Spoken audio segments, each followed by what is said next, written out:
आहे की तिच्यावर अत्याचार होऊन जे तिथे देवळामध्ये म्हणजे पुजारी ठेवलेले आणि त्यांनी ते अत्याचार करून तिच्यावर घाणेरडे कृत्य करून तिच्यावर बलात्कार करून तिची हत्या करून तिला उंच ह्याच्यावरून ढकलून दिलेली आहे।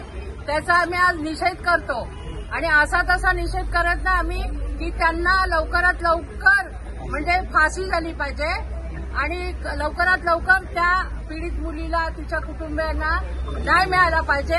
आणि आम्ही एक महिला आघाडीच्या वतीने शिवसेना महिला आघाडीच्या वतीने निवेदन करू इच्छितो की वकिलांनी वकीलपत्र घेऊ नये, अशा लोकांचं हे सडले पाहिजे, सडून तिथेच मेले पाहिजे।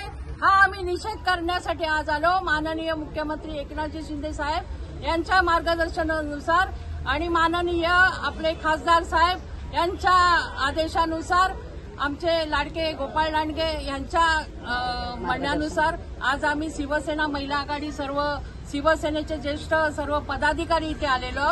आम्ही निषेध करतो, पुन्हा पुन्हा सांगतो, वकिलांनी वकीलपत्र घेऊ नये।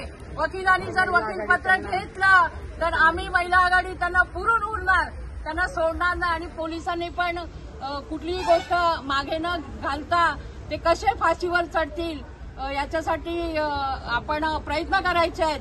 नाहीतर येणारा काळ जो असेल तो बरोबर नसेल, महिला आघाडी कुठेही घुसेल आणि काही करेल। शिवसेना शिंदे साहेब आगे बढ़ो, फाशी झाली पाहिजे, फाशी झालीच पाहिजे।